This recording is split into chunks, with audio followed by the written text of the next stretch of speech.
Hello, and welcome to Sleep Archive.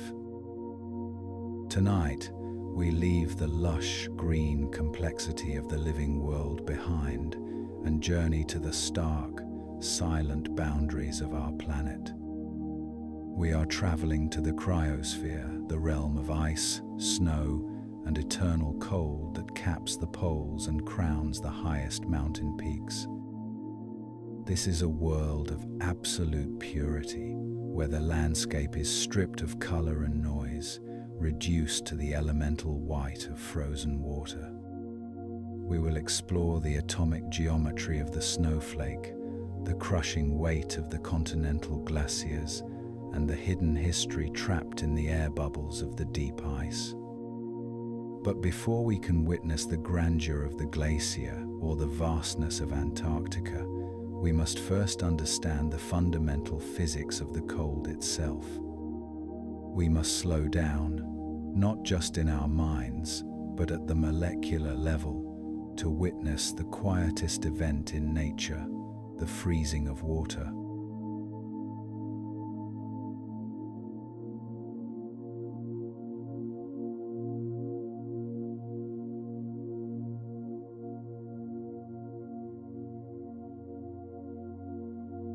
To understand the existence of ice, we must first unlearn the way we typically think about cold. In the laws of physics, cold is not a physical substance. It is not a force that invades a space, nor is it a thing that can be measured directly. Cold is merely the absence of heat, just as darkness is merely the absence of light. And heat, at its most fundamental level, is nothing more than motion. Everything in the universe, from the air we breathe to the water in the ocean, is made of atoms and molecules that are in a state of constant, chaotic vibration. Thermal energy is the kinetic energy of these microscopic particles dancing, colliding, and spinning in a frenzy of activity. When we say that something is hot, we are simply observing that its molecules are moving with violent speed. Therefore, the process of freezing the creation of the cryosphere is actually a process of stillness, a gradual withdrawal of energy from the system. Imagine a single drop of water suspended in the air, drifting slowly into the shadow of the polar night. Inside that liquid drop, billions of water molecules are sliding past one another in a chaotic, fluid ballet. They are energetic and free, tumbling and rotating, unable to settle into any fixed position because they possess too much kinetic energy. But as the ambient temperature begins to drop, the environment begins to steal this energy away from the drop. The surrounding air acts like a sponge, absorbing the heat vibration from the water molecules and radiating it out into the void of space. Slowly, imperceptibly, the molecular dance begins to lose its tempo. The water molecules become sluggish, their spinning slows down, and their collisions become softer and less frequent. This is the thermodynamics of slowing down, the great quiet that precedes the freeze. As the temperature approaches the critical threshold of 0 degrees Celsius, the behavior of the fluid changes dramatically. The molecules are no longer energetic enough to break the bonds that attract them to one another. The electromagnetic forces that govern their attraction begin to overpower the kinetic forces that drive their movement. It is a battle between the chaos of heat and the order of electromagnetism. As the thermometer hits the freezing point, the water undergoes a phase transition, one of the most miraculous events in chemistry. In a fraction of a second, the chaotic sliding of the liquid state is arrested. The molecules, now too tired to wander, snap into rigid, fixed positions, locking arms with their neighbors in a sudden embrace of stability. The fluid, which could once flow and conform to any shape, suddenly becomes a solid, a material with structure and strength. This is not just a change in state, it is a change in the definition of time for the material. In the liquid state, the arrangement of molecules changes billions of times per second. The now is constantly fleeting. But in the solid state, the arrangement is frozen in place. The structure captures a single moment and holds it indefinitely. To freeze is to stop time, to take a snapshot of the universe and preserve it against the flow of entropy. The silence of a winter landscape is not just a lack of sound, it is a lack of molecular violence. It is the sound of billions of tons of matter coming to a rest, settling into a state of minimal energy and maximum peace. The vast ice sheets of Greenland and Antarctica are essentially reservoirs of stillness, places where the frantic motion of the ocean has been calmed and disciplined into a solid form. We rest in this thermodynamic quiet, feeling the slowing of our own pulse as we visualize the slowing of the atoms. We are entering a world of order, where the chaos of the liquid is replaced by the perfect geometry of the solid. But this locking into place is not random. The water molecules do not just stop wherever they happen to be. As they surrender their energy and bond together, they follow a strict, universal architectural blueprint that dictates the shape of every crystal on Earth. This blueprint is written into the very shape of the oxygen and hydrogen atoms, a rule of geometry that will define everything we see in the frozen world. We move now from the stopping of the motion to the building of the structure, peering deep into the heart of the crystal to see the shape of the ice. As the water molecules surrender their kinetic energy and come to a halt, they do not pile up like random stones in a heap. Rather, they arrange themselves with the precision of a master mason laying the foundation of a cathedral.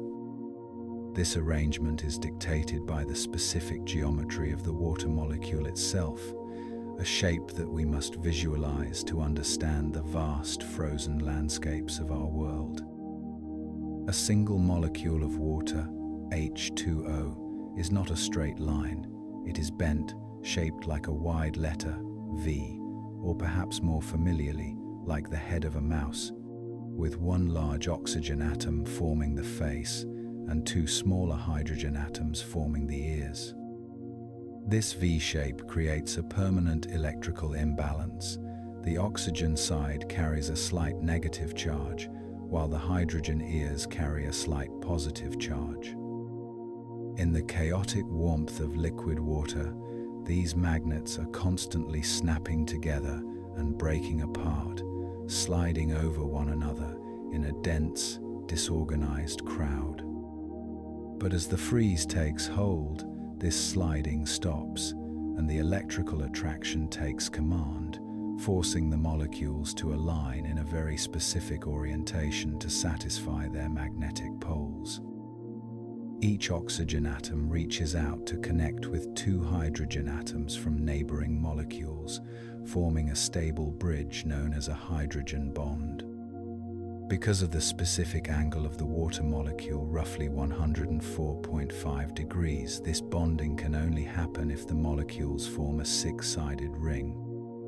They link hands in a circle, creating a perfect hexagon with a hollow center.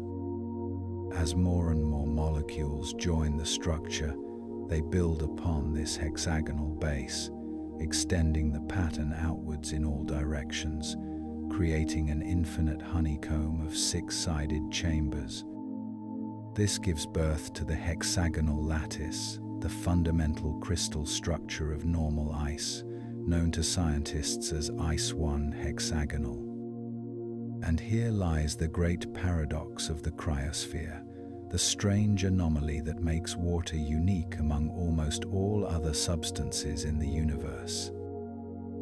For most materials, The solid state is denser than the liquid state. When you freeze molten iron or rock, the atoms pack tighter together, shrinking the volume and making the solid heavy enough to sink. But water does the exact opposite.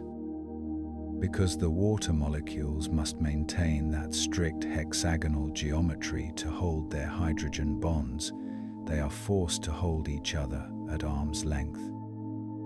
The lattice demands space. It pushes the molecules slightly further apart than they were in the liquid state, opening up vast, empty voids in the center of the hexagonal rings. This creates a structure that is full of holes, a crystalline cage that is significantly more spacious than the crowded fluid it came from. As a result, when water freezes, it expands by approximately 9%. This expansion is a force of unstoppable power. If you confine water inside a steel pipe or a crack in a mountain and freeze it, the pressure of the expanding lattice can exert a force of tens of thousands of pounds per square inch, easily shattering the metal or splitting the stone. But the most profound consequence of this expansion is density. Because the solid crystal contains so much empty space, ice is lighter than water. This simple physical fact that the solid floats upon the liquid is the only reason life on Earth exists as we know it. If ice sank, the oceans would freeze from the bottom up, turning into solid blocks of ice that would never melt, killing all marine life and locking the planet in a permanent deep freeze. Instead, the ice floats, forming a protective, insulating skin on the surface of the lakes and oceans. This floating shield traps the heat of the water below, preventing the deep ocean from freezing and creating a stable, liquid sanctuary where life can endure even the harshest winters. We rest our minds on this floating lattice, visualizing the trillions of hexagonal cages locking together, pushing outwards, and creating a surface that is both solid and buoyant. It is a structure built on the principle of empty space, a strength derived from being open. The geometry of the six-sided ring is the dominant law of the cold. It is the reason snowflakes have 6 points, and it is the reason the ice sheets can grow to cover continents.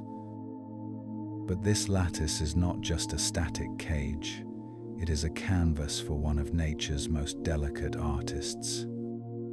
The hexagon we have just built in the dark of the atomic realm is about to be launched into the chaos of the atmosphere, where it will grow into something visible to the naked eye. The invisible geometry of the bond is about to become the visible beauty of the storm. We move now from the rigid perfection of the lattice to the atmospheric journey where this crystal learns to fly and grow. We turn our gaze upwards to the clouds, where the birth of the snowflake begins. We have established the fundamental rule of the six-sided ring, the molecular law that governs frozen water. But in the vast, turbulent laboratory of the atmosphere, this simple rule is elaborated into one of the most complex and beautiful structures in existence, the snowflake. The birth of a snowflake does not happen spontaneously. In fact, pure water vapor in the clean air can be cooled to -40 degrees Celsius without freezing, a state known as supercooling. To bridge the gap between gas and solid, the water needs a partner, an anchor to hold on to. This anchor is a microscopic speck of dust, a grain of pollen, or even a tiny particle of volcanic ash drifting high in the stratosphere. This is the nucleating agent, the seed of the storm. When a supercooled water molecule collides with this dust particle, it instantly snaps into the hexagonal lattice we described, creating a microscopic ice prism, the heart of the future flake. As this tiny prism becomes heavy enough to fall, it begins a long, spiraling descent through the cloud, a journey that will determine its final shape. The growth of a snowflake is a process of direct deposition. The water vapor in the cloud skips the liquid phase entirely and turns directly into solid ice the moment it touches the crystal. But it does not attach evenly. The corners of the hexagonal prism stick out further into the moist air than the flat sides, meaning they encounter the water vapor first. This creates a feedback loop. The corners catch more vapor, so they grow faster, sticking out even further, catching even more vapor. This rapid growth at the 6 points of the hexagon causes the crystal to branch out, shooting long, delicate arms called dendrites into the void. This is why snowflakes always have 6 arms. They are simply the 6 corners of the molecular lattice, magnified millions of times by the physics of diffusion. But why is every snowflake unique? The answer lies in the history of its fall. As the crystal tumbles through the sky, it passes through layers of air with different temperatures and humidity levels. In a layer that is slightly warmer, the arms might grow broad and flat, forming plates. In a layer that is colder and wetter, the arms might shoot out thin, needle-like spikes. Because the snowflake is small, all 6 of its arms experience the exact same conditions at the exact same time, maintaining perfect symmetry. However, the path that the snowflake takes through the cloud is chaotic and random. No 2 snowflakes follow the exact same trajectory. One might be blown slightly to the left into a dry pocket, while its neighbor is blown to the right into a wet updraft. Because their paths are different, their history of growth is different. The complex pattern of a snowflake is essentially a physical record of its journey, a crystallized map of the weather it experienced during its 20-minute fall to Earth. To find 2 identical snowflakes, they would have to fall through the exact same sequence of microclimates at the exact same speed, an impossibility in the turbulent chaos of a storm. This architecture is fragile in the extreme. The intricate lattices are mostly empty space, delicate scaffolds of ice that trap air within their arms. When they finally land, they touch the Earth with a lightness that defies gravity, piling up in the billions to form a blanket of snow. Fresh snow is composed of 90 to 95% trapped air, making it one of the best thermal insulators in nature. This blanket is not a metaphor. The layer of trapped air in the snowpack keeps the ground beneath it warm, insulating the roots of the forest and the burrows of hibernating animals from the lethal sub-zero temperatures of the air above. The silence of a snowy landscape is a result of this porosity. The millions of tiny air pockets trapped between the crystals absorb sound waves, dampening the noise of the world and creating the hushed acoustic environment of winter. We rest in this muffled silence, watching the gentle accumulation of the crystals, knowing that each one is a unique monument to a specific path through the sky. But as the snow continues to fall, piling meter upon meter, year upon year, the delicate beauty of the individual crystal is about to be crushed. The lightness of the snow is temporary. The weight of time is beginning to build. We are transitioning from the delicate, airy world of the single flake to the crushing, heavy world of the ice sheet. The individual history of the crystal is about to be merged into the collective history of the glacier. We watch as the white powder begins to harden, preparing for the transformation from soft insulation to solid rock. As the snow continues to fall, season after season, the landscape undergoes a profound transformation driven by the simple, relentless force of gravity. What begins as a delicate, airy blanket eventually becomes a crushing weight, and under this burden, the individual snowflake is forced to surrender its identity. This is the process of destructive metamorphism, the slow and violent conversion of soft powder into solid rock. In the initial days after a snowfall, the snowflakes are still distinct, six-armed stars, resting lightly on one another with plenty of air in between.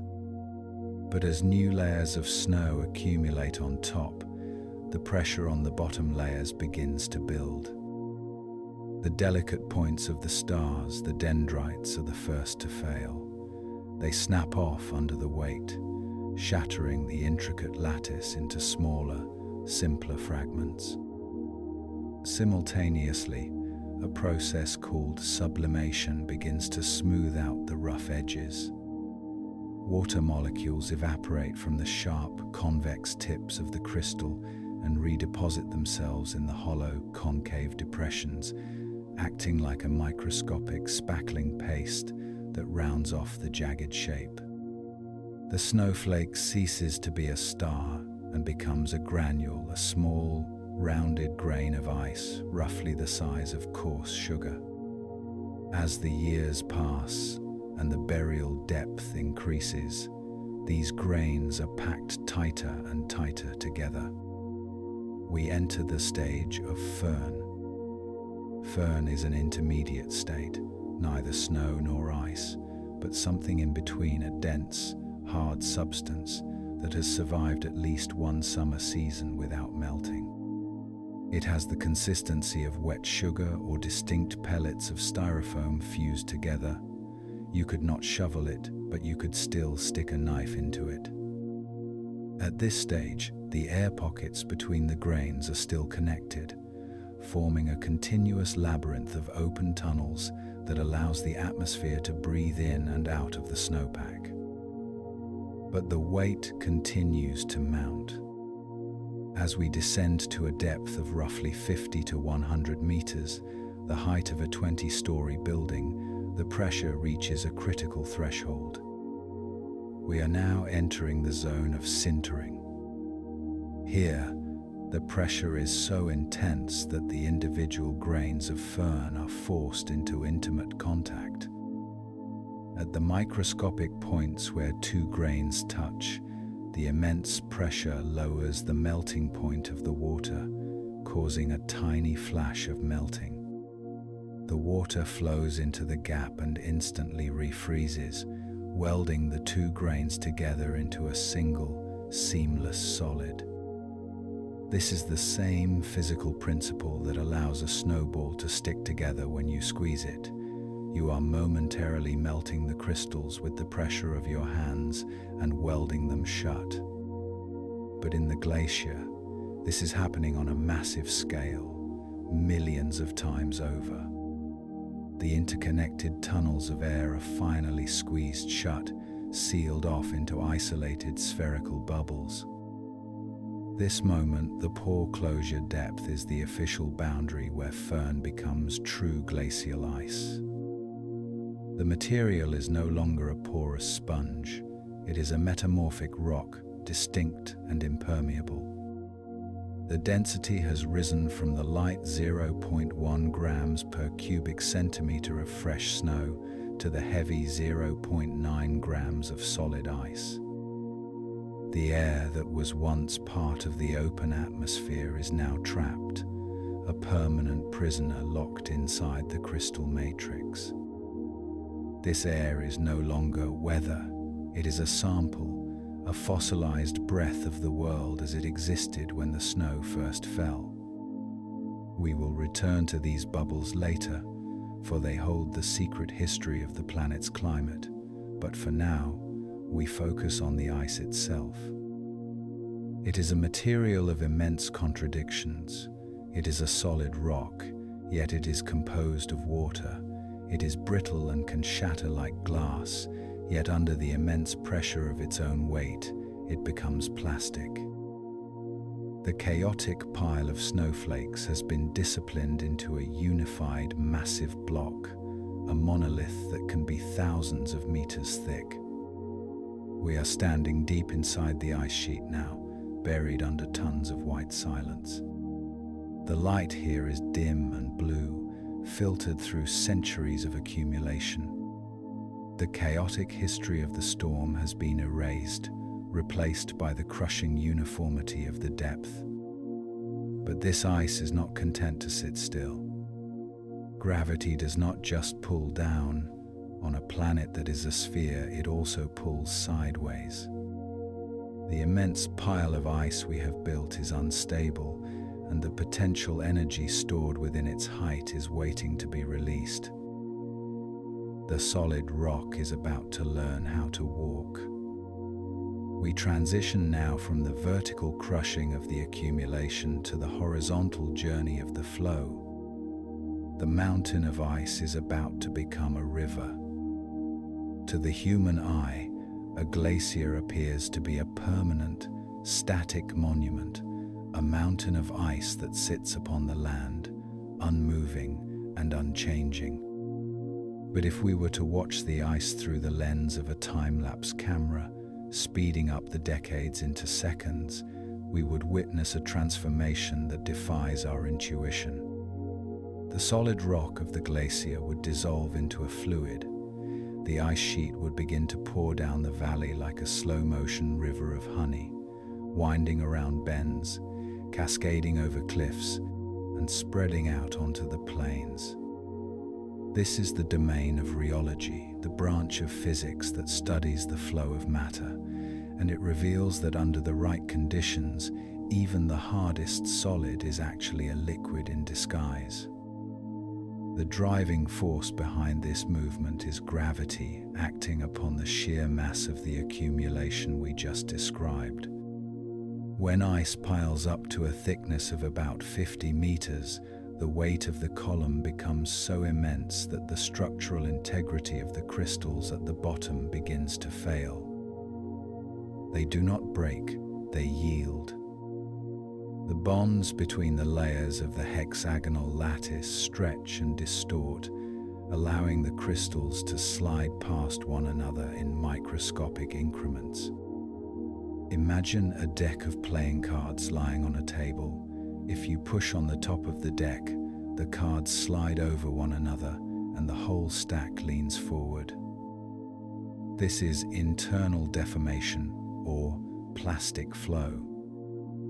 Deep inside the belly of the glacier, under the crushing pressure of the dark, the solid ice is constantly deforming, oozing downhill in a process of molecular creep. This means that a glacier moves faster at the surface than it does at the bottom, and faster in the middle than at the edges, where friction against the valley walls holds it back. But this internal creeping is only half the story. Often the glacier is not just flowing, it is sliding. At the very base of the ice, where it meets the bedrock of the mountain, the pressure is at its absolute maximum. As we learned, high pressure lowers the melting point of ice. Consequently, the base of a deep glacier can be wet even if the air temperature is far below freezing. The weight of the ice creates a thin, high-pressure film of liquid water between the glacier and the rock. This water acts as a hydraulic lubricant, a frictionless grease that disconnects the ice from the friction of the ground. When this happens, the entire millions of tons of ice slides downhill as a single coherent block, a phenomenon known as basal sliding. This can lead to glacial surges, where a glacier suddenly accelerates, racing forward at speeds of up to 100 meters a day, tearing up the landscape in a chaotic advance. However, the ice is not uniform in its behavior. While the deep ice flows plastically like soft wax, the upper 50 meters of the glacier, the zone of fracture, remains brittle and rigid because the pressure is too low to induce plastic flow. As the deep ice bends and stretches over the uneven terrain of the valley floor, the brittle skin on top cannot stretch with it. Instead, it snaps. This tension tears the surface of the glacier open, creating deep, jagged scars known as crevasses. These are not random cracks. They are stress fractures, patterns of tension written into the ice that reveal exactly how the glacier is moving.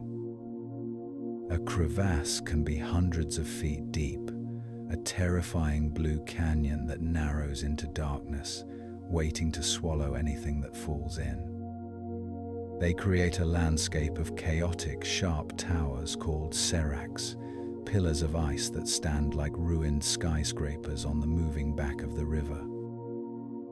The movement of a glacier is a symphony of these forces, the silent, plastic oozing of the deep layers and the violent, cracking fracture of the surface. It is a relentless, unstoppable conveyor belt that transports the snowfall of the high peaks down to the valleys below. Nothing can stand in its path. Forests are snapped like matchsticks, boulders are plucked from the ground, and hills are bulldozed into oblivion. The ice is a slow-motion liquid, but it possesses the mass of a solid mountain, giving it an erosive power that is unmatched by any other force on Earth. It does not just flow over the land, it consumes it. We watch this white river grind its way down the slope, understanding that we are witnessing a geological bulldozer at work. The ice is not just a passive cover, it is a tool, a chisel that is reshaping the face of the planet. We transition now from the mechanics of the flow to the result of that movement, looking at the scars left behind on the Earth itself. The river of ice is about to become the sculptor of worlds. As this massive river of ice grinds its way across the continent, it acts as much more than a simple conveyor belt for snow. It becomes the most powerful erosive force on the surface of our planet. Water, in its liquid form, is a gentle sculptor. It carves narrow, V-shaped valleys over millions of years, patiently wearing down the stone one grain at a time. But ice is a brute. It does not erode the land, it destroys it. The mechanism of this destruction is a two-pronged attack known as abrasion and plucking. Because the ice at the base of the glacier is under such immense pressure, it is often studded with rocks, boulders, gravel, and sand that have fallen from the cliffs above or been torn from the ground below. These rocks become frozen firmly into the bottom of the ice sheet, turning the smooth underbelly of the glacier into a colossal sheet of sandpaper. As the glacier slides forward, dragging this debris across the bedrock, it scours the earth with millions of tons of force. It acts like a rasp, grinding the solid granite of the mountain down into a fine, silty powder known as rock flour. This process is so intense that it polishes the bedrock smooth, leaving behind long, deep scratches called striations that run parallel to the direction of the flow, permanent scars that tell geologists exactly which way the ice was moving 10,000 years ago. But while abrasion acts like sandpaper, the second process, plucking, acts like a hydraulic jack. As the glacier moves over a bump or a cliff in the bedrock, the immense pressure on the uphill side causes the basal ice to melt, forcing liquid water into the cracks and joints of the rock. As the ice moves over the crest and down the other side, the pressure is suddenly released, and the water instantly refreezes. This expansion acts as a lever, shattering the rock and freezing the loose boulders directly into the body of the glacier. With a lurch of forward motion, the glacier plucks, these massive blocks, some the size of houses, clean out of the ground and carries them away.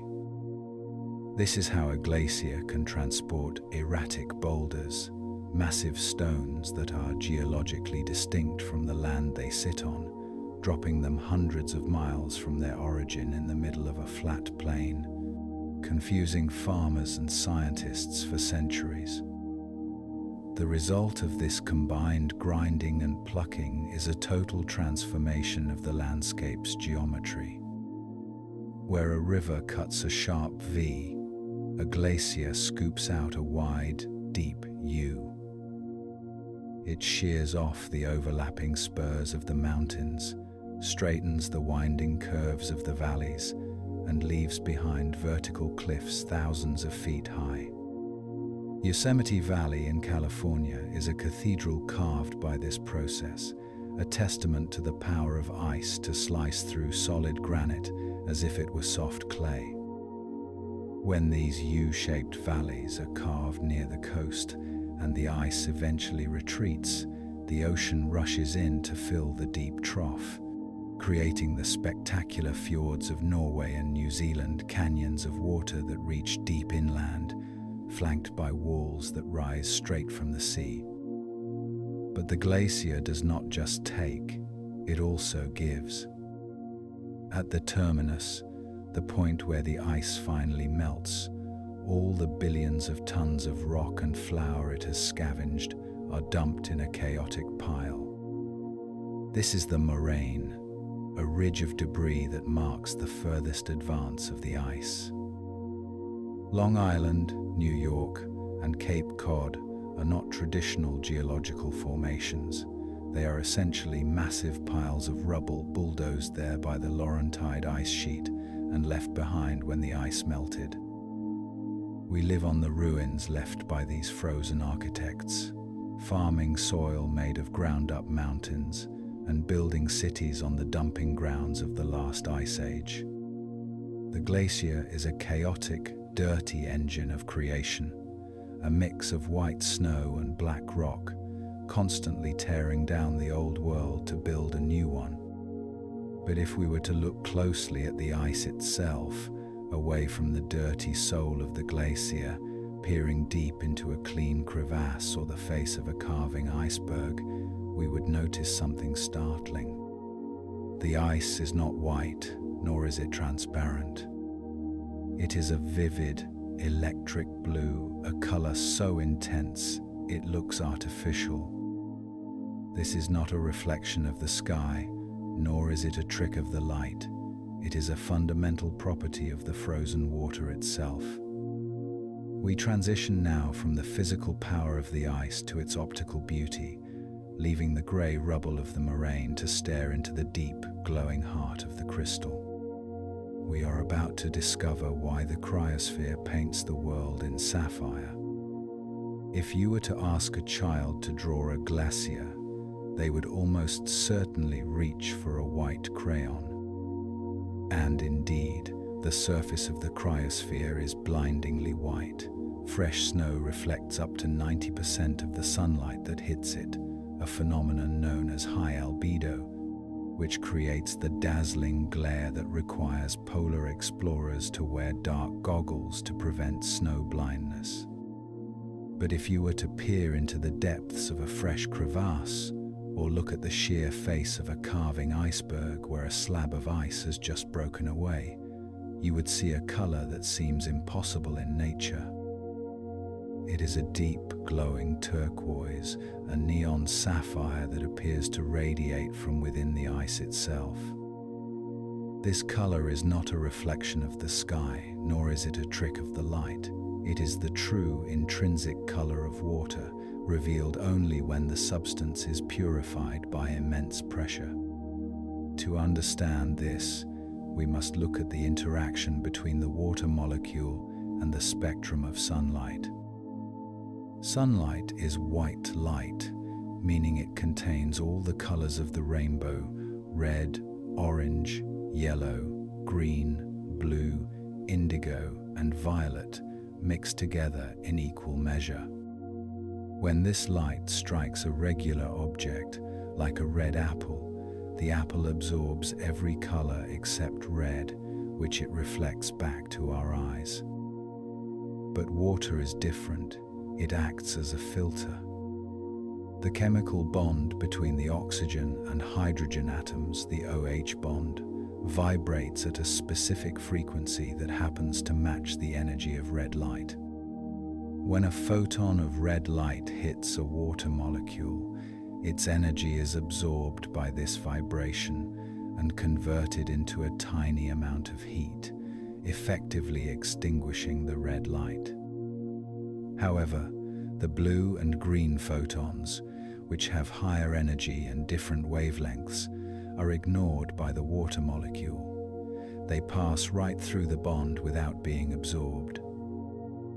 In a glass of water or a swimming pool, this effect is too weak to notice. The light doesn't travel far enough through the liquid to lose all its red photons, so the water looks clear. But in a glacier, the light can travel for dozens of meters through the crystal lattice. Over this long journey, the red end of the spectrum is completely filtered out, absorbed by the hungry hydrogen bonds, leaving only the blue light to survive the journey and emerge from the ice to hit our eyes. So why is snow white? The answer lies in the air bubbles. As we learned, snow and fern are filled with millions of microscopic pockets of air and jagged crystal edges. When light hits snow, it doesn't get a chance to travel deep into the ice. It hits an air bubble or a crystal face almost immediately and is scattered backwards. This scattering happens so quickly that the light bounces back to our eyes before the water has a chance to absorb the red wavelengths. Because all the colors are reflected back equally, the snow appears white. This is why the transition from snow to glacial ice is also a transition from white to blue. As the weight of the glacier crushes the air bubbles out of the system, the process of sintering we observed earlier, the ice becomes optically clear. The light is no longer scattered. It is forced to travel the long path through the solid crystal. The deeper you go into a glacier, or the older the iceberg, the fewer bubbles remain, and the more intense the blue becomes.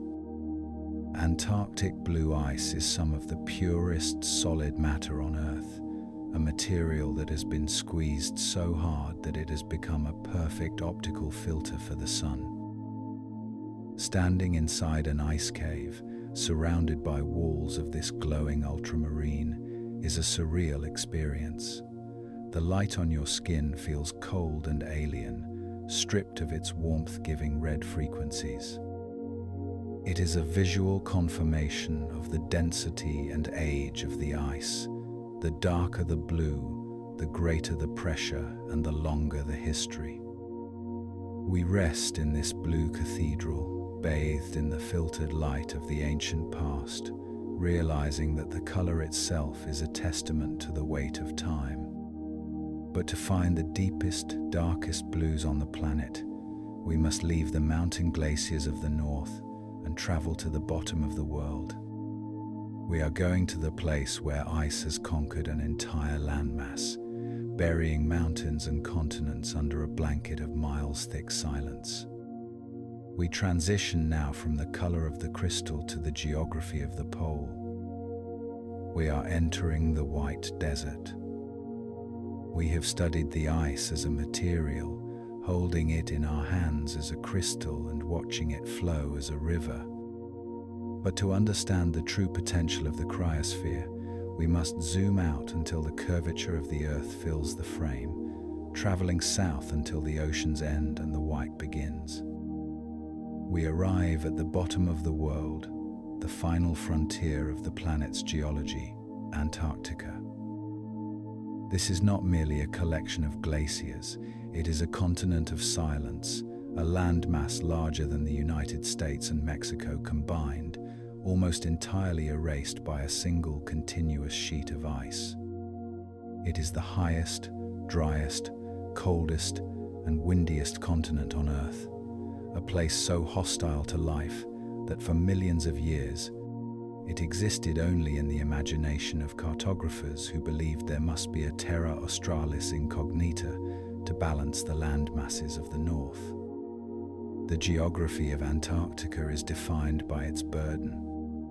98% of the land is buried, hidden beneath an ice sheet that averages over 2 kilometers in thickness and, in its deepest basins, plunges to nearly 5 kilometers, a depth that could submerge the Alps. This ice sheet is so massive that it contains 70% of all the fresh water on Earth and 90% of all the ice. If it were to melt, global sea levels would rise by nearly 60 meters, drowning every coastal city on the planet.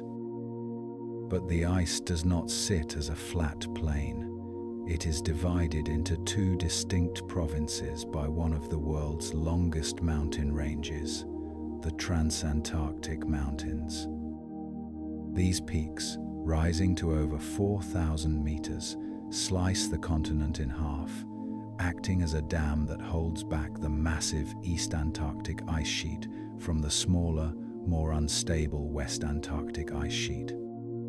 To the east lies the plateau, a desolate, high-altitude desert of ice that is the coldest place on the surface of the Earth. Here, the air is so cold that it holds almost no moisture. The humidity is lower than in the Sahara Desert.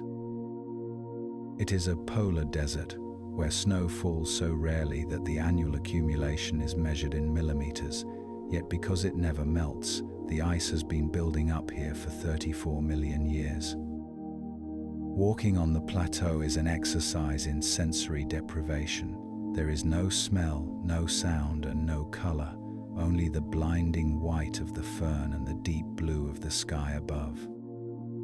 However, amidst this endless white, there is a geological anomaly that defies logic: the McMurdo Dry Valleys. Tucked within the Transantarctic Mountains, these are the only significant ice-free areas on the continent, covering a few thousand square kilometers of bare, naked earth. Here, the katabatic winds, heavy, cold air masses falling from the high plateau, roar down the mountain slopes at speeds of up to 300 kilometers per hour. These winds are so dry and powerful that they sublimate any snow that falls before it can accumulate, stripping the moisture right out of the ground and leaving the soil utterly desiccated. The result is a landscape that looks more like Mars than Earth.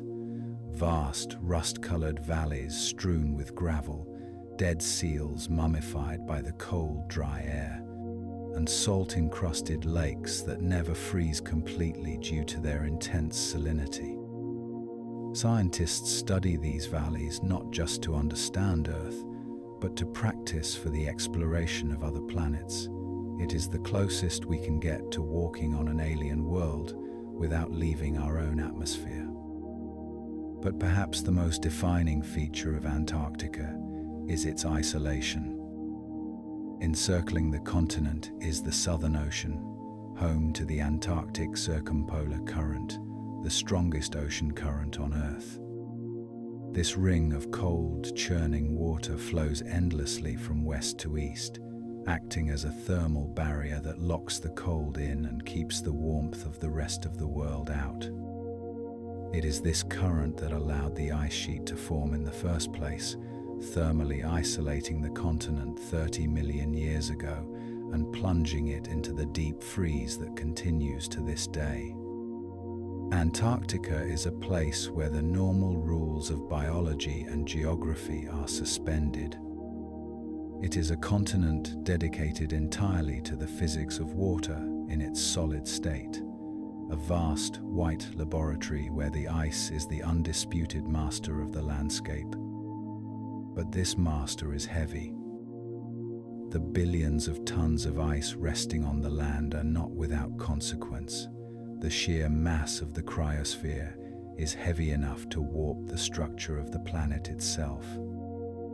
The earth beneath the ice is buckling under the strain. We transition now from the surface of the ice to the rock beneath it, moving from geography to geophysics. We are about to discover that the continent is actually sinking. We tend to think of the ground beneath our feet, the crust of the earth, as a solid, unyielding platform. We build our cities on bedrock and trust in the permanence of stone. But if you zoom out to a planetary scale and stretch the timeline to millions of years, the Earth's crust behaves less like rigid concrete and more like a thick, floating raft. Beneath the cold, hard lithosphere lies the mantle, a layer of hot, semi-fluid rock that has the consistency of stiff caramel or putty. The continents literally float on top of this mantle, maintaining a delicate balance known as isostasy, the geological equivalent of buoyancy. When you place a heavy load on a floating raft, it sinks lower into the water to support the weight. Antarctica is a raft that has been loaded with 27 million gigatons of ice. The sheer, unimaginable weight of the ice sheet, miles thick and covering an area larger than Europe, has crushed the continent down into the mantle.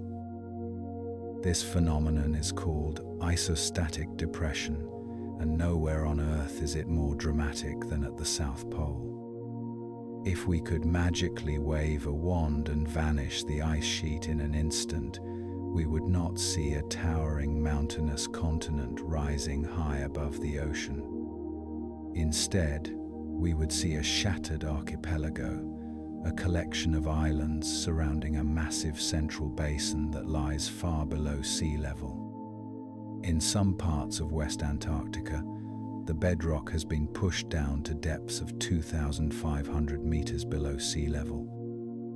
The weight of the ice has essentially turned a continent into a sea floor, holding the land hostage in the deep.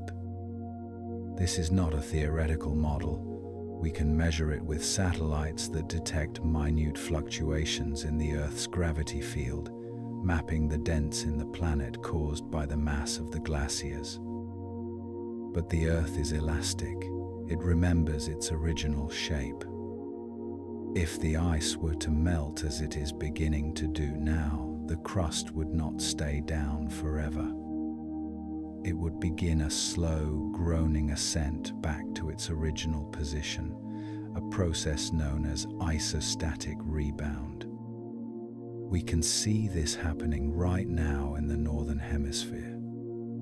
During the last ice age, 20,000 years ago, massive ice sheets covered Scandinavia and North America, pushing the crust down by hundreds of meters. When that ice melted, the weight was lifted and the land began to rise. Today, the coastline of Sweden is still rising out of the Baltic Sea at a rate of nearly 1 centimeter per year. New islands are appearing, harbors are becoming too shallow for ships, and ancient Viking boathouses are now found miles inland, stranded high and dry by the rising earth. It is a geological slow-motion bounce, a rebound that takes 10,000 years to complete. This interaction between the ice and the crust adds a terrifying layer of complexity to the climate crisis. In West Antarctica, because the bedrock is depressed below sea level, the ice sheet is not sitting on dry land. It is sitting in a bowl that is open to the ocean. Warm ocean water can flow over the lip of the bowl and down the reverse slope, eating away at the base of the glacier from underneath. This creates a situation of potential runaway collapse known as marine ice sheet instability. If the grounding line, the point where the ice touches the rock, retreats down the slope into the deep basin, the ocean will follow it, lifting the ice off the bedrock and causing it to flow faster and faster into the sea. The depression caused by the ice's own weight becomes the mechanism of its own destruction. It is a feedback loop built into the geometry of the Earth itself. We stand on the surface of the plateau, looking out at the flat white horizon, unaware that beneath us, the solid Earth has been bent into a bowl by the burden of the cold. We are standing on a continent that is literally being held underwater by its own frozen armor. But even in this crushed, pressurized dark, where the land meets the ice miles below the surface, the story of life has not ended. We often assume that the bottom of an ice sheet is a place of dead rock and frozen silence. But we would be wrong. Trapped between the crushing ice and the geothermal heat of the Earth, hidden in the depression we just described, lies one of the greatest secrets of the cryosphere. There is water down there. Liquid, flowing, dark water that has been sealed away from the atmosphere for 15 million years. We transition now from the bending of the crust to the hidden lakes of the deep. We are diving under the ice to find the lost world of Vostok. We have established that the ice sheet is heavy, pushing the continent down into the mantle, and we have learned that pressure lowers the melting point of water. But there is a third factor at play in the deep darkness beneath the glacier, the heat of the Earth itself. Our planet is a nuclear reactor. The core is still molten from its formation, and the crust is filled with radioactive elements, uranium, thorium, and potassium, that generate heat as they decay. This geothermal flux is constantly rising up from the bedrock, warming the underside of the ice sheet. Normally, this heat would escape into the atmosphere, but the ice sheet of Antarctica is so thick, over 4 kilometers in some places, that it acts as a perfect thermal blanket. It traps the geothermal heat against the rock, preventing it from escaping. Trapped between the fire of the Earth below and the crushing pressure of the ice above, the bottom layer of the glacier begins to sweat. It melts, creating vast reservoirs of liquid water that exist in total darkness, sealed off from the rest of the world by a ceiling of ice miles thick. These are the subglacial lakes. For decades, scientists believed the undersides of the ice sheets were frozen solid, but radar surveys in the 1970s revealed a shocking anomaly: massive, flat reflections hidden deep in the interior. Because water reflects radar waves differently than rock or ice, these signals revealed the existence of a hidden hydrological network. To date, we have mapped over 400 of these lakes beneath Antarctica, but the largest and most famous of them all is Lake Vostok. Located directly beneath the Russian Vostok station, the site of the coldest temperature ever recorded on Earth, this lake is a geographical monster. It is roughly the size of Lake Ontario, 250 kilometers long and 50 kilometers wide, and up to 1,000 meters deep. It is buried beneath 3,700 meters of ice. This water has been isolated from the Earth's atmosphere for at least 15 million years, and possibly up to 25 million. It is a time capsule of the planet's ancient history, a sealed sample of water that has not seen the sun or tasted the air since the time when Antarctica was still green. The conditions inside Lake Vostok are alien in the extreme. The pressure is over 350 atmospheres, equivalent to the pressure at the bottom of the deep ocean, which keeps the water liquid even though its temperature is -3 degrees Celsius. Furthermore, because the glacier above is constantly melting and releasing the air trapped in its bubbles, The lake water is hypersaturated with oxygen. Concentrations are 50 times higher than in a normal freshwater lake. For decades, biologists argued that life in such an environment would be impossible. The high oxygen levels combined with the pressure would be toxic, and the total lack of sunlight meant no photosynthesis could occur to provide energy. They believed Lake Vostok would be the only sterile body of water on Earth. They were wrong. In the late 1990s and early 2000s, as drillers carefully extracted cores from the accretion ice, the layer of lake water that had frozen onto the bottom of the glacier, they found evidence of a thriving microbial ecosystem.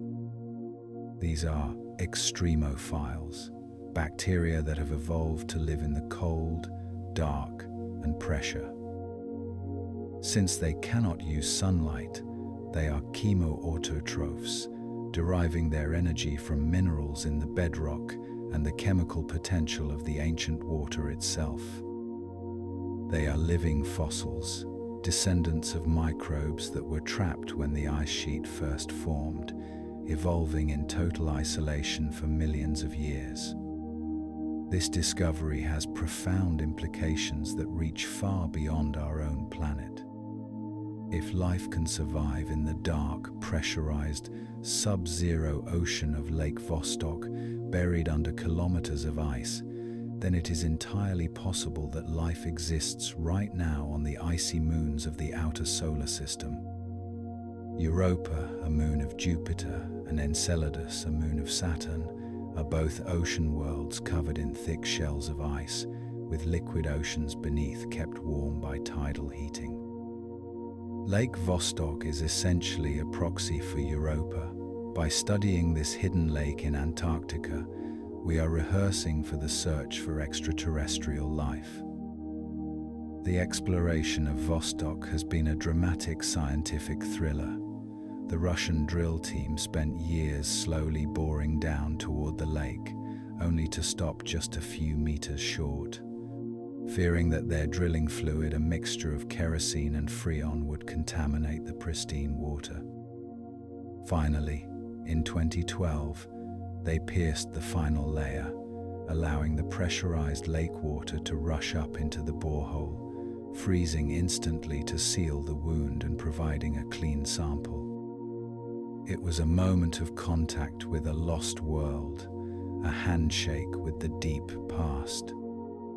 But while the water at the bottom of the borehole tells us about the potential for life, the ice we drilled through to get there tells us something else entirely. The 3-kilometer column of ice that sits on top of the lake is not just a lid, it is a library. As we mentioned earlier, the ice is filled with bubbles, and those bubbles are the only reason we know anything about the future of our climate. We must now ascend from the dark water back up into the column of the glacier. We are entering the archive of the atmosphere. We transition now from the liquid secret to the frozen record. We are about to open the library of bubbles. As the drill rises back up from the depths of the ice sheet, dragging a cylinder of ice to the surface, it brings with it the most valuable scientific record ever discovered. This cylinder, roughly 10 centimeters in diameter and often thousands of meters long, is known as an ice core. To the untrained eye, it looks like a simple rod of frozen water, perhaps slightly cloudy or banded with faint lines of dust. But to a paleoclimatologist, this rod is a vertical timeline, a history book written in the language of trapped gas. We recall from our study of the weight of accumulation that as snow turns into firn and then into solid ice, the air between the crystals is squeezed into tiny, isolated pockets.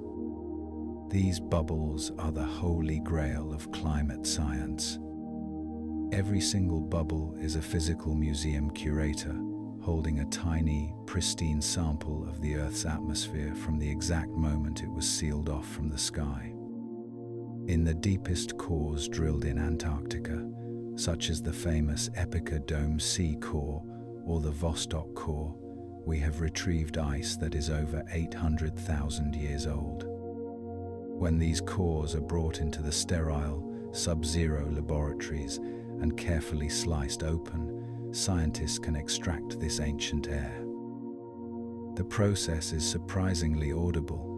If you were to drop a piece of ancient glacier ice into a glass of water, it would snap, pop, and fizz violently.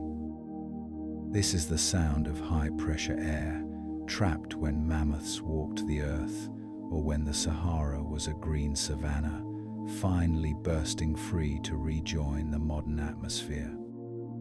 By feeding this released gas into a mass spectrometer, we can measure the exact concentration of carbon dioxide and methane that existed in the past. But the ice tells us more than just what was in the air. It tells us how hot the world was. This is done by analyzing the water molecules themselves, specifically looking at the ratio of oxygen isotopes. Oxygen comes in two main varieties: the standard light oxygen 1,6 and the heavier, rarer oxygen 1,8. When the climate is cold, the heavy oxygen 1,8 struggles to evaporate from the ocean and travel to the poles. It is too heavy to make the journey, so it rains out over the ocean. Therefore, snow falling in Antarctica during an ice age is depleted of heavy oxygen. Conversely, when the world is warm, the atmosphere has more energy to carry the heavy isotopes all the way to the pole, enriching the snow. By measuring the ratio of heavy to light oxygen in the ice layers, scientists can reconstruct a precise thermometer of global temperature for every single year, going back nearly 1 million years. When we plot these two data sets together, the greenhouse gases from the bubbles and the temperature from the isotopes, we see a correlation so perfect it is terrifying. The two lines move in lockstep. When CO2 goes up, temperature goes up. When CO2 falls, temperature plunges.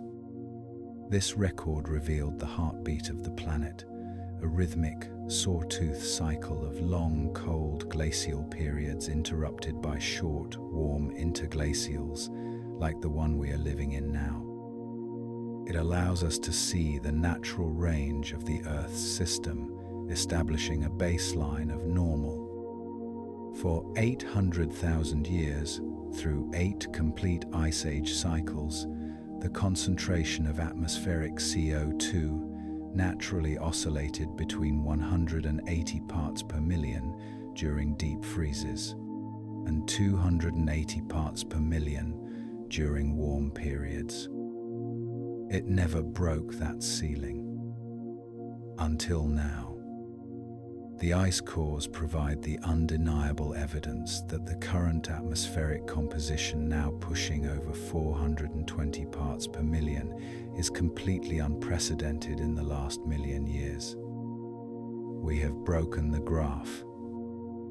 But the library also catalogues the disasters of the past. Dark bands of ash in the ice mark the years of massive volcanic eruptions, like Toba or Krakatoa, which cooled the planet by blocking the sun. Spikes in specific chemicals reveal the strength of ancient winds, the extent of sea ice, and even the arrival of humans, marked by the sudden appearance of lead and other industrial pollutants in the upper layers.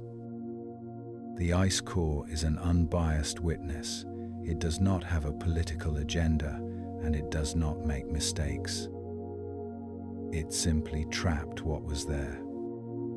It allows us to look back across deep time and realize that the stable, warm climate civilization has enjoyed for the last 10,000 years is an exception.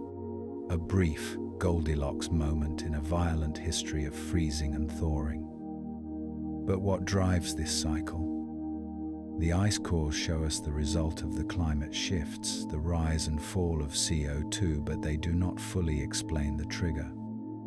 Why does the Earth regularly plunge into a deep freeze every 100,000 years? To answer this, we must look higher than the atmosphere. We must leave the ice sheet and look at the stars. We transition now from the chemistry of the bubbles to the geometry of the solar system. We are about to discover the orbital metronome. The ice cores have revealed a pattern of rhythmic climate oscillation that spans millions of years, a heartbeat of the planet that pulses between deep freezes and warm interglacials. But the ice itself cannot explain why this happens. It is merely the recording device, not the conductor. To find the source of this rhythm, we must look 51 billion miles away to the gravitational dance between the Earth, the Sun, and the other planets of our solar system. In the early 20th century, a Serbian mathematician named Milutin Milankovic sat in a prison cell during the First World War, doing calculations by hand that would change our understanding of the Earth forever. He realized that the Earth's journey around the Sun is not a fixed, perfect circle, nor is its rotation perfectly stable. Instead, the planet wobbles, tilts, and stretches its orbit in a complex, overlapping set of cycles now known as the Milankovitch cycles. There are three primary gears in this orbital clockwork. The first gear is eccentricity. The Earth's orbit is not a constant circle.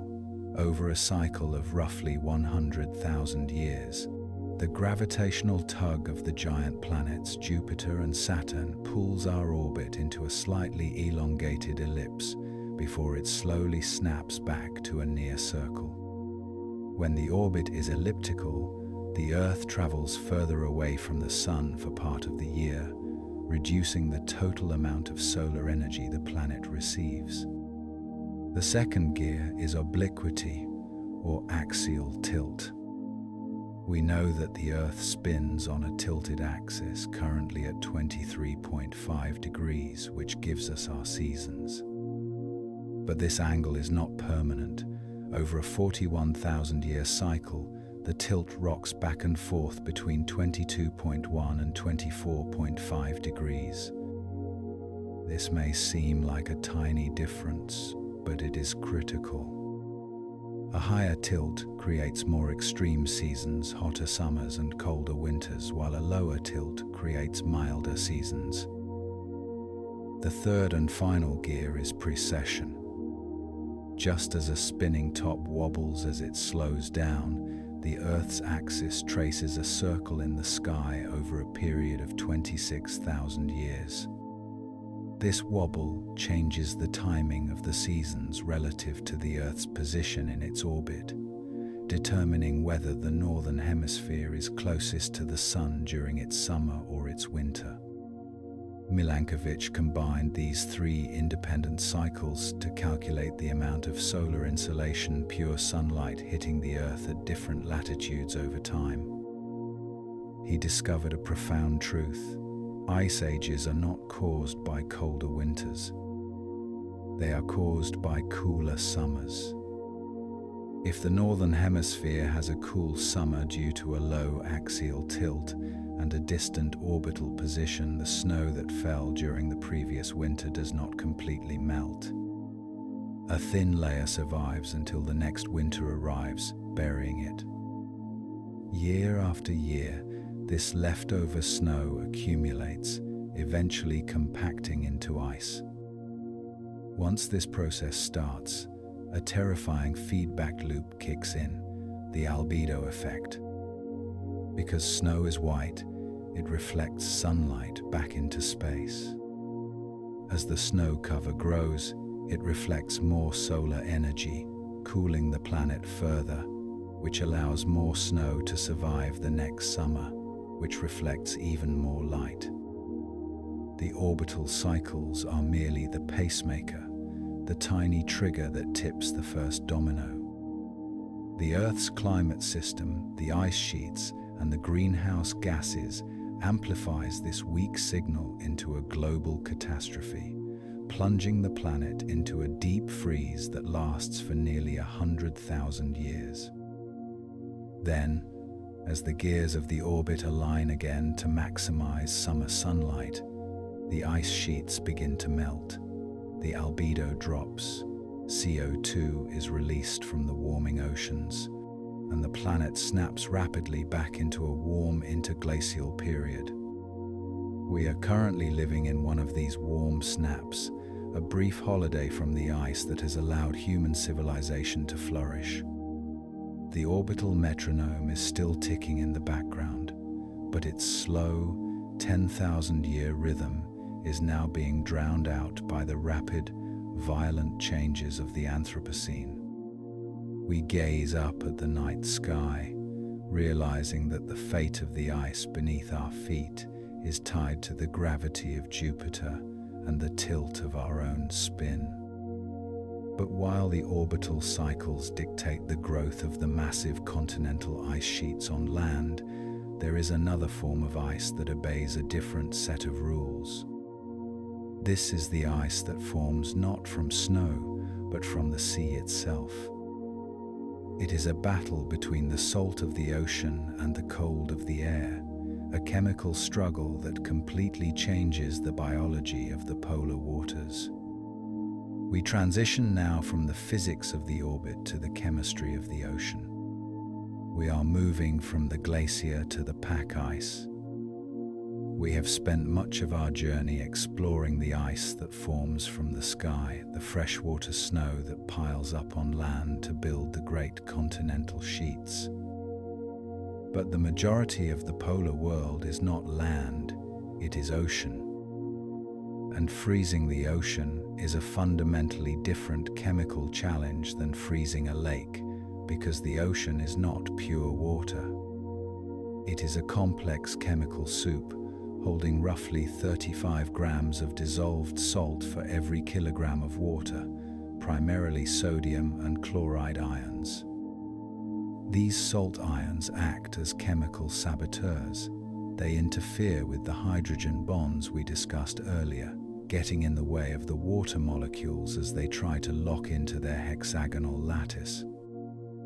Because of this interference, seawater does not freeze at 0 degrees Celsius. It must be cooled to minus 1.8 degrees before the crystallization can overpower the salt. When this freezing finally begins, usually in the dark, turbulent waters of autumn, it creates one of the strangest spectacles in the cryosphere. The first stage is not a solid sheet, but a soupy, oily-looking slick known as fragile ice. Fragile consists of millions of microscopic, needle-like crystals suspended in the water column, giving the ocean the appearance of being covered in grease. As these crystals grow, a remarkable process of purification takes place known as brine rejection. The ice crystal is an exclusive club. Its strict hexagonal geometry simply has no room for the large, clumsy sodium and chlorine ions. So, as the water molecules lock into place to form the solid ice, they physically kick the salt out, pushing it into the remaining liquid water surrounding the crystal. This means that sea ice, paradoxically, is fresh. You could melt a piece of multi-year sea ice and drink it because the salt has been purged. But the salt has to go somewhere. It concentrates in the microscopic spaces between the crystals, forming veins of hypersaline, extremely cold liquid known as brine channels. These channels are a hidden habitat, a liquid maze inside the solid ice where temperatures can drop to minus 20 degrees without freezing because the salt concentration is so high. Inside these veins, life clings to existence. Microscopic algae and bacteria live in the brine, blooming in golden brown layers that can be seen when an icebreaker cracks the flow open. But the most consequential result of brine rejection happens below the ice. As the ice pushes the salt out, the water immediately beneath the floating sheet becomes incredibly salty and cold. Cold, salty water is the densest water on Earth.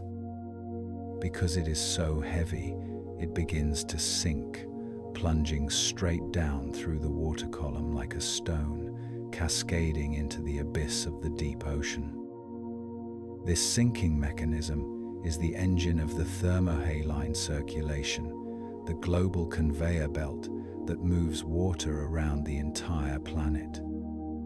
The formation of sea ice in the Antarctic and Arctic literally pumps the deep ocean currents. It pushes the cold bottom water toward the equator, driving the circulation that regulates the climate of the entire globe. Without the chemistry of brine rejection, the oceans would be stagnant pools, and the distribution of heat on Earth would be radically different. On the surface, however, the fragile ice is fighting a mechanical battle against the waves. In calm waters, the grease ice thickens into a dark, elastic skin called neelahs, which bends and flexes with the swell without breaking. But in rougher seas, the wave action smashes the freezing slush together, rounding off the edges to create pancake ice. These are distinct, circular pads of ice with raised rims, looking exactly like thousands of lily pads or giant white pancakes floating on the black water. As the temperature drops further, the pancakes freeze together, cementing into a solid, chaotic field known as pack ice. This is a landscape in constant motion. Unlike the glacier, which flows slowly over centuries, the pack ice changes hourly, driven by the wind and currents. It rips open to form leads, channels of open water, and crashes together to form pressure ridges, walls of jagged ice blocks forced upwards by the collision of flows. Among these shifting plates, there is a phenomenon that serves as the lifeline for the polar winter, the polynya. A polynya is an area of open water surrounded by sea ice, a lake in the middle of the frozen ocean that refuses to freeze. Some are kept open by fierce winds that blow the new ice away as fast as it forms the ice factories of the pole. Others are kept open by upwelling warm water from the deep. For the animals of the cryosphere, the whales, seals, and penguins, these polynyas are vital oases, the only places where they can surface to breathe in a landscape sealed by a roof of ice. The sea ice is a dynamic, permeable skin, a chemical filter that separates the ocean from the atmosphere while connecting the poles to the tropics through the language of density. But this ice is not silent. As the flows grind against each other, and as the thermal contraction splits the surface, the cryosphere sings. We are now moving from the chemistry of the freeze to the acoustic properties of the cold. We are about to listen to the strange, haunting music of the ice. To the human ear, standing on the surface of a frozen lake at night or camping on the high Antarctic plateau, the world seems initially defined by an oppressive, absolute silence. It is a quiet so deep that you can hear the blood rushing in your own ears, a lack of acoustic stimulation that can actually cause hallucinations in isolated explorers. But if you were to press your ear against the surface of the ice, or better yet, lower a hydrophone into a borehole, you would discover that the cryosphere is not silent at all. It is a cacophony of groans, snaps, and explosions, a constant sonic landscape generated by the immense tension of the cold. The primary source of this noise is thermal contraction. As we learned in the very first section, cold is the reduction of motion, and as materials cool, they almost always shrink. Ice is no exception. As the air temperature plummets at night, the top layer of the ice sheet attempts to contract, but it is pinned in place by the warmer, stable layers beneath. This builds up a tremendous tensile stress, stretching the surface skin until it can no longer hold. Suddenly, the ice fails. A crack rips through the surface, traveling at speeds of thousands of meters per second faster than the speed of sound in air. The result is not a gentle creak, but a violent, explosive report that sounds exactly like a rifle shot or a crack of thunder. On a cold night on a large lake, these ice quakes can occur every few seconds, a rolling barrage of artillery fire caused by the simple act of the temperature dropping. But the most bizarre acoustic phenomenon occurs when these cracks propagate over long distances on a sheet of black ice, like a frozen pond. Because ice is a solid plate, it transmits sound waves differently than the air. It is a dispersive medium, meaning that high-frequency sound waves travel faster through the ice than low-frequency waves. When a crack occurs half a mile away, the high-pitched part of the noise arrives at your feet first, followed milliseconds later by the low-pitched part. To the listener, this stretches the sharp crack into a long descending glissando, a sci-fi sound, like a laser blaster firing or a ricocheting bullet. It is a sound that feels digital and synthetic, yet it is entirely natural, a product of the dispersive physics of the crystal lattice. On the larger scale of the glaciers, the sounds deepen into the infrasonic range frequencies too low for human ears to hear, but powerful enough to be felt as vibrations in the chest. As a glacier flows over the bedrock, the friction creates a low-frequency stick-slip rumble, a grinding growl that vibrates through the valley floor. When a massive iceberg calves, breaking off from the terminus to fall into the sea, it creates an acoustic signature that can travel for thousands of kilometers through the ocean. Water is an incredible conductor of sound, especially cold, dense polar water. In the Sofar Channel, a specific layer of the ocean where sound waves are trapped by temperature and pressure, the noise of a calving glacier or a colliding iceberg can travel across entire ocean basins without losing energy. Scientists monitoring underwater microphones for nuclear tests or whale songs often pick up the distinctive bloop and thunder of the ice breaking up halfway across the world. This acoustic environment is utilized by the life of the cryosphere.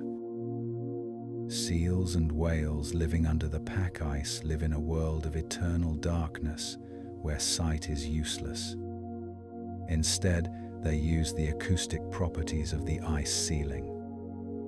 Weddell seals in Antarctica produce trills and chirps that sound like alien spaceships, complex calls that bounce off the underside of the ice sheet, allowing them to judge the thickness of the ice and locate breathing holes from miles away. They are using the ice as a sounding board, a natural satellite dish that amplifies their communication.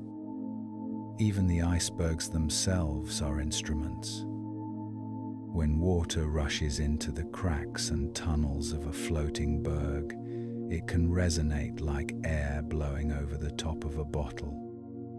This turns the iceberg into a massive organ pipe, emitting a constant, low-frequency hum that sings into the ocean. The cryosphere is a world under immense stress, and that stress is released as sound.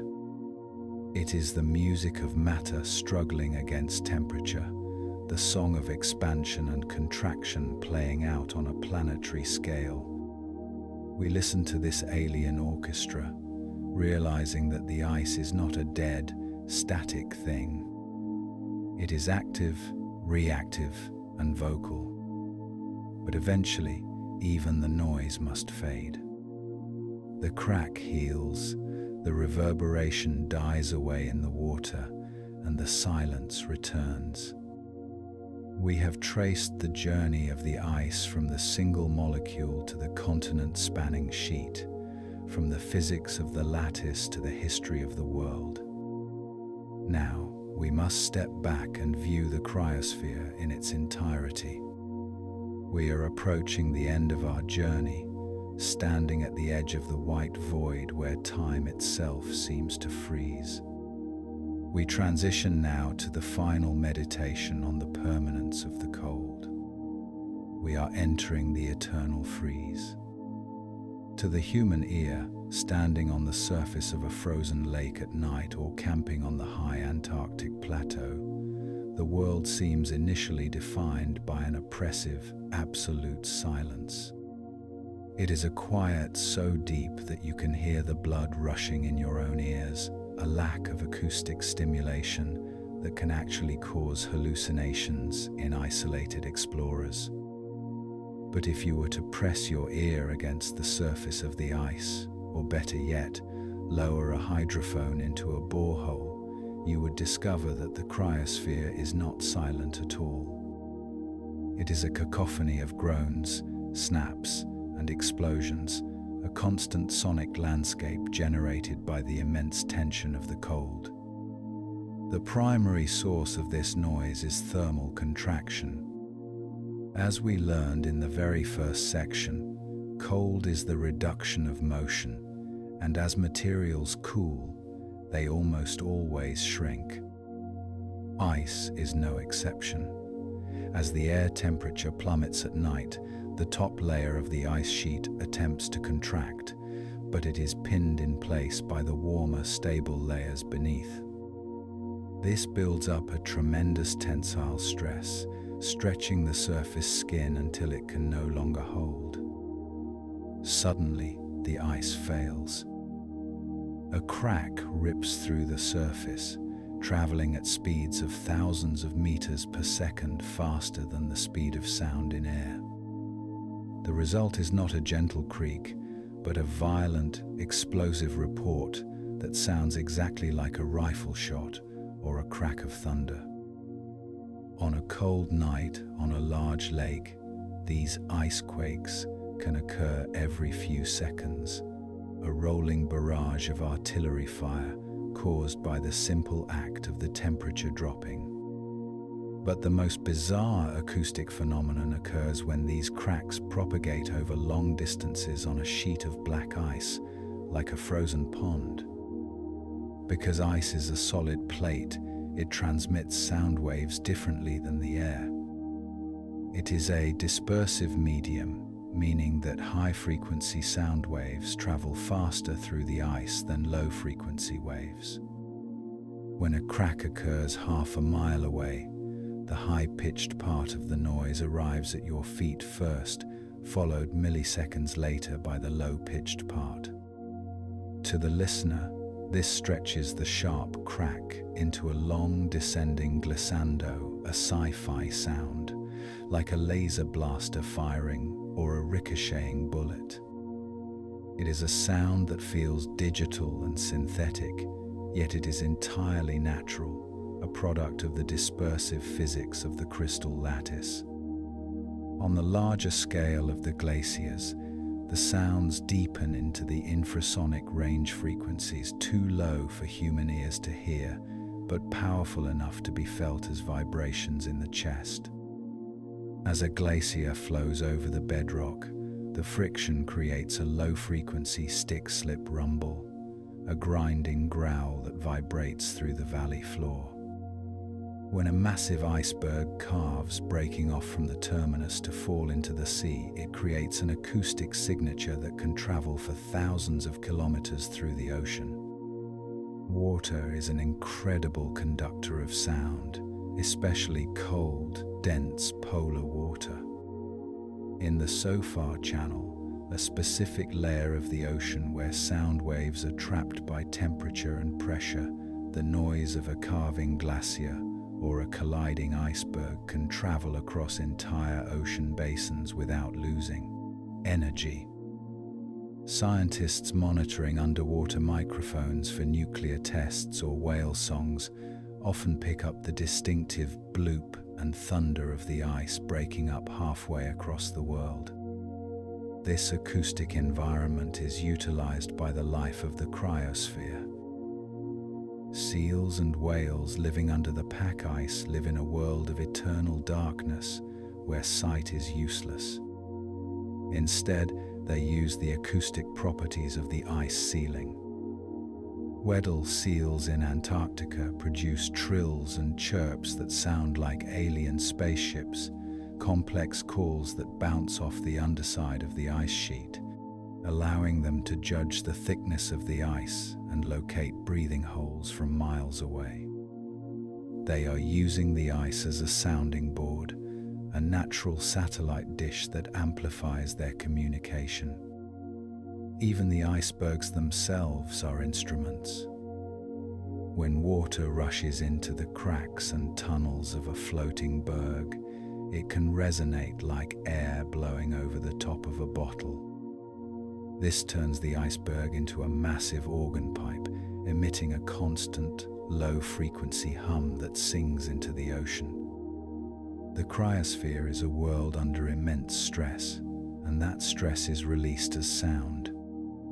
It is the music of matter struggling against temperature, the song of expansion and contraction playing out on a planetary scale. We listen to this alien orchestra, realizing that the ice is not a dead, static thing. It is active, reactive, and vocal. But eventually, even the noise must fade.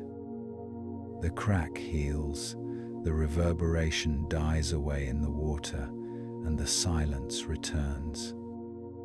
We have traced the journey of the ice from the single molecule to the continent-spanning sheet, from the physics of the lattice to the history of the world. Now, we must step back and view the cryosphere in its entirety. We are approaching the end of our journey, standing at the edge of the white void where time itself seems to freeze. We transition now to the final meditation on the permanence of the cold. We are entering the eternal freeze.